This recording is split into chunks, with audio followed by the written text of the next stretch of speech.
إن الحمد لله نحمده ونستعينه ونستغفره ونعوذ بالله من شرور أنفسنا ومن سيئات أعمالنا من يهده الله فلا مضل له ومن يضلل فلا هادي له وأشهد أن لا إله إلا الله وحده لا شريك له وأشهد أن محمدا عبده ورسوله أما بعد أعوذ بالله السميع العليم من الشيطان الرجيم بسم الله الرحمن الرحيم شهر رمضان الذي أنزل فيه القرآن هدى للناس وبينات من الهدى والفرقان.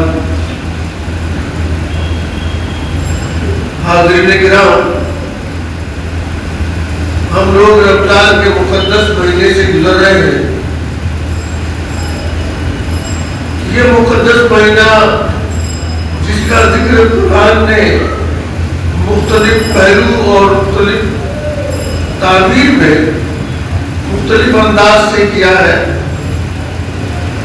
اس مہینے کی اہمیت و فضیلت اور اس کے مقام و مرتبے کو بیان کرتے ہوئے سب سے اہم بات یہ کہا کہ شہر رمضان الذی انزل فیہ القرآن، کہ کوئی اور مہینہ نہیں ہے بلکہ یہ مہینہ تو ایسا مہینہ ہے جس کے اندر قرآن نازل کیا گیا ہے.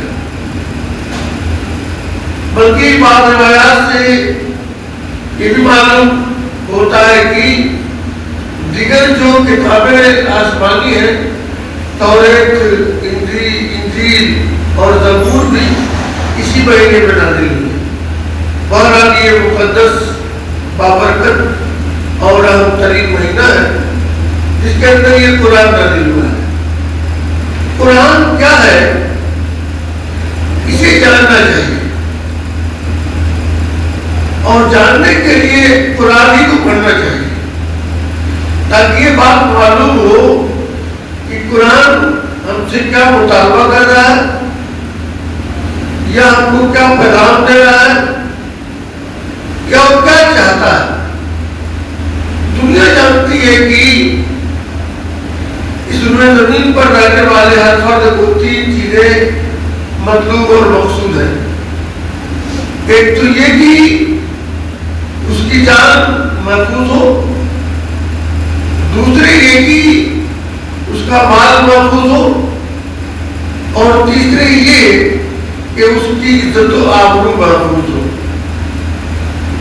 قرآن نے تمام چیزوں کے تحفظ کی گارنٹی دیا ہے کہ اگر ایک آدمی قرآن پر عمل کرتا ہے تو آتی صورت میں اس کی جان بھی، اس کا مال بھی اور اس کی عزت و آبرو یہ سب محفوظ ہے. اور اس گارنٹی کے ساتھ قرآن کو نازل کیا ہے. اور دنیا میں یہ تاریخ سے ثابت شدہ چیز ہے کہ جب امتوں نے اس پر عمل کیا اور اپنی جامہ پہنایا، دنیا کی سب سے پرسکون اور سب سے محفوظ جگہ مانی گئی. آج کے دور میں اگر آپ موازنہ کریں تو آپ کو اندازہ لگے گا کہ جو جمہوری ملک ہے وہاں اور جہاں پر جمہوریت نہیں، اسلام کا نام صرف لیا جا رہا ہے. یہ الگ بات ہے کلی طور پر اسلام کا نفاذ نہیں ہے. ظاہر سی بات ہے کہ سعودی عربیہ میں یہ بات یقینی طور پر کہی جاتی ہے کہ یہاں پر اسلامی قوانین کا نفاذ ہے اور ہے، اگرچہ کلی طور پہ نہیں، مگر اگر آپ صرف قتل و غارتگری کا موازنہ کریں تو آپ کو یہ اندازہ لگے گا کہ ہندوستان میں ہر ڈیٹ میں ہوتا ہے اور سعودیہ میں سال میں ہوتا ہے. بہرحال تو قرآن وہ کتاب ہے جس نے گارنٹی دی ہے اس بات کی، اور یہ مقدس مہینہ ہے جس میں یہ قرآن نازل ہوا ہے. قرآن کی عظمت و بڑائی کا اعتراف اور احساس عربوں نے کیا، اور عربوں نے صرف اس لیے کیا کہ جب اس بات کا دعویٰ کیا گیا کہ اگر تمہارے پاس بڑی صلاحیت اور طاقت ہے تو قرآن کی طرف کوئی سنو، کوئی آئے یا آئے کا ٹکرائی جاؤ. تو عرب کے جتنے بھی بڑے بڑے فصیح اللسان بلیغ اللسان اہل فن اور ماہرین تھے, سب نے اس کے سامنے سجدہ کر دیا اور یہ بات کہنے پر مجبور ہوئے کہ ما ھذا الا قول بشر, کہ یہ انسان کا قول نہیں ہے. ما ھذا قول بشر, یہ انسان کا قول نہیں ہے. اور آج کے دور میں جو بالکل ماڈرن دور ہے, جسے آج کا نوجوان زیادہ بہتر سمجھے گا, آپ اچھی طرح جانتے ہیں کہ یہ اے آئی کا دور ہے. اے آئی کا مطلب آرٹیفیشل انٹیلیجنس, یعنی مصنوعی ذہانت کا دور ہے. اور مصنوعی ذہانت کہاں تک پہنچی ہے, جو لوگ اس میدان میں کام کرتے ہیں اس کو اندازہ ہوگا. میں نے اپنی بذات خود چیٹ جی پی ٹی سے پوچھا کہ کیا آپ قرآن کی طرف کوئی سورت یا کوئی آیت پڑھ سکتے ہیں, پڑھا سکتے ہیں؟ اس نے فوراً جواب دیتے ہوئے کہا کہ نہیں, یہ اللہ کا کلام ہے, اس جیسا ہم کچھ نہیں بنا سکتے. انسان کے بس کی بات نہیں ہے کہ ایسا کوئی کلام بنائے. اس قسم کے جوابات سے آج تمام ماہرین بھی پریشان ہیں جو قرآن پر اب تک نقد کرتے رہے کہ اب تو چیٹ جی پی ٹی سے بھی ایسا جواب آ رہا ہے. اسی کے برخلاف جب میں نے پوچھا کہ کیا گیتا جیسا کوئی اشلوک بنا سکتے ہو, تو انہوں نے فوراً اشلوک کے 4 لائن دیے سنسکرت میں اور اس کا ترجمہ کر کے میرے سامنے پیش کر دیا. یہ کوئی تجربہ میں نہیں کیا, جس سے یہ اندازہ لگتا ہے کہ دنیا کو آج نہیں کل جس نے اعتراف کیا اس نے اعتراف کیا, جس نے نہیں اعتراف کیا وہ آج نہیں کل اس بات کے اعتراف پر مجبور ہو جائے گا کہ انسان کا کلام نہیں ہے. ہم لوگ چونکہ قرآن سے بہت دور ہیں اور مختلف اعتبار سے دور ہیں. ایک تو یہ کہ عربی زبان نہیں جانتے, مگر اردو تو جانتے ہیں, اس کا ترجمہ پڑھ سکتے ہیں, اور دوسرے یہ کہ عمل نہیں کرتے. اسلام سے ہم اس سے کافی دور ہیں. مگر جو لوگ قرآن سے قریب ہیں انہیں اچھی طرح معلوم ہے قرآن میں کیا ہے. امریکہ کے 9/11 کے واقعے کے بعد آپ سب لوگ پڑھے لکھے لوگ ہیں, تاہم ذرائع آپ کے ساتھ ابلاغ الرسال کے ہیں, جانتے ہوں گے کہ کئی سال تک دنیا میں سب سے زیادہ بکنے والا اگر کوئی بکنے والی کوئی چیز اور کوئی کتاب تو صرف وہ قرآن.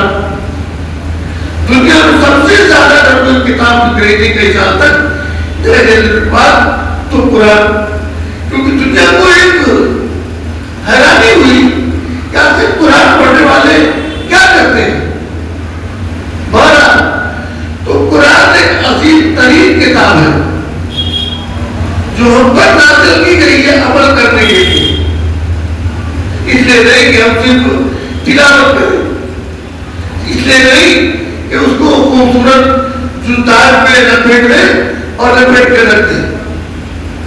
لفظ جوتار نہ کیا تو میں اس کی وضاحت کر دوں. ہم لوگ بھی اس لفظ کا استعمال کرتے ہیں جو نہیں کرنا چاہیے. لفظ جوتار یہ شیعوں کی دین ہے. جز کا مطلب ہوتا ہے کل جو مکمل نہ ہو. جب آپ جز بولیں گے کہ فلاں چیز کا جز ہے تو اس کا مطلب یہ ہوگا کہ یہ مکمل نہیں, اس اصل چیز کا کچھ حصہ ہے. شیعہ لوگ چونکہ یہ بات نہیں مانتے کہ قرآن پورا ہے, یہ سمجھتے ہیں کہ قرآن تو یہ قرآن کا ایک جز اور حصہ ہے, اس لیے ان لوگوں نے اس کے لیے ایک لفظ جز دار بنا دیا. اور ہم لوگ بغیر سمجھے بغیر جانے اس کو استعمال کرنے لگے اور ہر استعمال کرتا ہے. اس لیے ہم نے اور آپ نے اگر اب تک اس لفظ کو استعمال کرنے کی غلطی کی ہے تو اب نہیں کرنا چاہیے. بہرحال تو میں یہ بات کہہ رہا تھا کہ قرآن ایک عظیم کتاب ہے، مگر ہم لوگ پڑھتے نہیں اور عمل نہیں کرتے، اس لیے ہم کو اس کی عظمت کا اندازہ نہیں ہے. میرے عزیز بھائیوں، قرآن کی عظمت دنیا کے اندر کھلی ہوئی ہے، اور کتنا کھلی ہوئی ہے، اور اتنا تک کھلی ہوئی ہے کہ قرآن نے اس بات کا دعویٰ کیا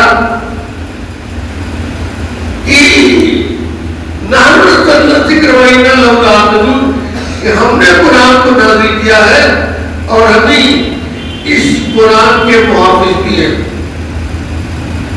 قرآن کے علاوہ اور سب کتابیں نازل کی، مگر کسی بھی کتاب کے متعلق اس بات کا دعویٰ نہیں کیا اور گارنٹی نہیں دی کہ ہم نے نازل کیا ہے اور ہم اس کے محافظ ہیں.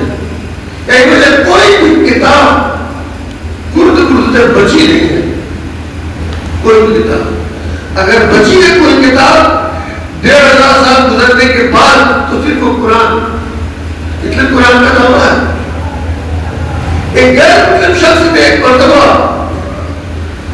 آسمانی کتابوں میں کون ٹھیک ہے کون ٹھیک نہیں، کون صحیح ہے اور کون غلط ہے، اس کے اندر ملاوٹ ہے اس کے اندر ملاوٹ نہیں، اس کی جان کے لیے اس نے قرآن کو بھی تبدیل کر کے لکھا، انجیل کو بھی تبدیل کر کے لکھا، زبور کو بھی تبدیل کر کے لکھا، اور جو اہل انجیل ہے ان کو انجیل لے کے دیا، بڑی خوشی سے لے لیا. زبور جو ماننے والے زبور کو لیا، انہوں نے لیا. مگر قرآن جب دیا گیا ہے قرآن کو، تو انہوں دیکھتے ہی اس کو یہ کر دیا کہ یہ تو ہمارا قرآن ہے، اس لیے اس کی تبدیل نہیں. کیونکہ اس زمانے میں جتنے حروف تھے اتنے حروف عالمی ہیں. ایک حرف اور ایک حرکت کا فرق اگر نہیں آیا ہے تو قرآن کے اندر نہیں آیا. یہ اس بات کی دلیل ہے کہ یہ محفوظ ہے، اور جیسے جیسے زمانہ گزرتا گیا مگر اس میں کسی قسم کی کوئی تبدیلی اور تغیر نہ پہلے ہوا اور نہ قیامت تک ہو سکتا. یہ اس بات کی دلیل ہے کہ قرآن اللہ کا نازل کرتا ہے اور اسی نے نازل کیا، اسی اس کا محافظ ہے. یہ وجہ ہے کہ اللہ تبارک و تعالیٰ نے اس کے تحفظ کے مختلف طریقے اختیار کیے. ایک چیز یاد، جس گھر میں آپ دیکھیں جہاں پر دیکھیں بچوں کو پورا قرآن، حافظ کو پورا قرآن یاد ہے، اور دنیا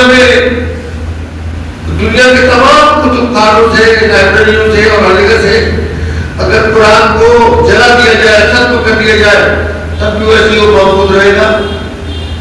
مگر اس کے علاوہ کوئی کتاب ایسی نہیں. نیز بخاری کی ایک روایت ہے کہ ان اللہ یعید دین و گرد الفاجر، کہ اللہ تبارک و تعالیٰ کے دین کا کام فاجر و فاسق شخص سے بھی لیتا ہے، جو مسلمان کے مجھے بھی لیتا ہے. کتنی جنگوں میں غیر مسلموں نے شرکت کی اور آپ کو کام کیا. آج کے 25-50 سال پہلے جب ہندوستان کا سب سے عظیم پریس نبی کشور کا پریس ہوا کرتا تھا، لکھنؤ کا، دنیا میں سب سے اچھا اگر اس وقت کوئی قرآن چھاپنے والا تھا تو نبی کشور تھا. نبی کشور کا آپ نے نام سنا ہوگا. یہ غیر مسلم اردو دا اور اردو کا ایک ادیب تھا، مگر وہ قرآن چھاپتا تھا. اس کے بیان کے مطابق قرآن میں اس کو کوئی نفع کوئی نہیں لیتا تھا، مگر اس کے لیے اسی بہت کچھ نفع ملتا تھا. جب قرآن چھاپنا ہوتا تھا تو پورا پریس دھلا جاتا تھا. اس کے اندر جتنے بھی ملازمین مسلم غیر مسلم ہوتے تھے سب کچھ میں کرتے تھے. اتنا ہی نہیں، اور چونکہ پہلے پلیٹوں میں اور پلیٹوں کے ذریعے ایک پلے چھٹنے کے بعد اس کو دھلتے تھے اور اس کا پانی بہتا تھا باقی باہر آ جاتا تھا. مگر جب قرآن کی پلیٹ جاتی جاتی تھی تو نبی کشور اپنے پریس کے اندر گڈھا بنواتا تھا تاکہ دھلنے کے بعد اس کا جو پانی ہے یہ پانی باہر ہو جائے. یہ احترام تھا. ایک گھر میں یہ احترام کیا. اتنا ہی نہیں, آپ جانتے ہیں کہ یہودی کتنے بڑے دشمن ہیں, مگر آج کے چند سال پہلے تک دنیا میں سب سے اچھا نبی کشور کے بعد اگر کوئی سمجھتا تھا تو جرمنی کے یہودی قرآن سمجھتے تھے. تصور کیجیے یہ کہ کتنی عظیم ترین کتاب ہے. سید احمد خان سے ایک مرتبہ کسی نے پوچھا قرآن کے متعلق تو انہوں نے کہا قرآن کی مثال بالکل ایسے ہی ہے جیسے کوئی ایک شخص جو بیمار ہے ایک بہت بڑے حکیم اور ڈاکٹر کے پاس جائے اور اس کو اپنا مرض بتائے, اپنی بیماری بتائے. اس کے بعد اس کے لیے ایک اچھا نسخہ تجویز کرے اور لکھے اور اس کو دے دے. وہ آدمی اس نسخے کو لے کے آئے اور جیب میں رکھے رہے اور شفا جانے کی امید رکھتے کیا تاکہ یہ یاد نہ ہو مسلمانوں کا قرآن کا ہے. ہمارے پاس قرآن تو ہے مگر اسی آدمی کے نسخے کی طرح جو جیب میں رہے. اگر ہم قرآن پر عمل کریں تو قرآن کا تو دعویٰ ہے کہ اس قرآن پر عمل کرنے والا کامیاب ہوگا. مگر چاہتے تو کوئی چیز نہیں ہوتی, چاہتے سب ہے کہ وہ اور جو سنی جائے پہ مقیم پہلے میرے ساتھ کوئی پیدا تو کرے کر بھی چلی.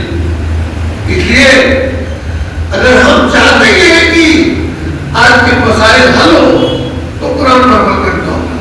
بچنا ہے پتھروں سے تو پتھر تلاش کر, ظالم چیک بننا تو خنجر تلاش کر. مشکل کا گہرے حل ہے مگر ڈسٹریبیوشن اپنی کتاب اپنا پیغمبر تلاش کر. ہمیں اپنی کتاب کی طرف لوٹنا ہوگا اور اپنے پیغمبر کی طرف لوٹنا ہوگا. کامیابی اسی کے اندر ہے, اس کے علاوہ کامیابی کہیں نہیں. لوگ حرکت میں آ چکے ہیں, لگتا ہے وقت زیادہ ہو رہا ہے اس لیے لوگ جانے لگے اور مزید وقت یہ طویل بات کرنے کا ہوتا بھی نہیں. اس لیے دعا کرنا چاہیے کہ اللہ تعالیٰ ہم سب کو قرآن کی تعلیمات پر عمل کی توفیق بخشے.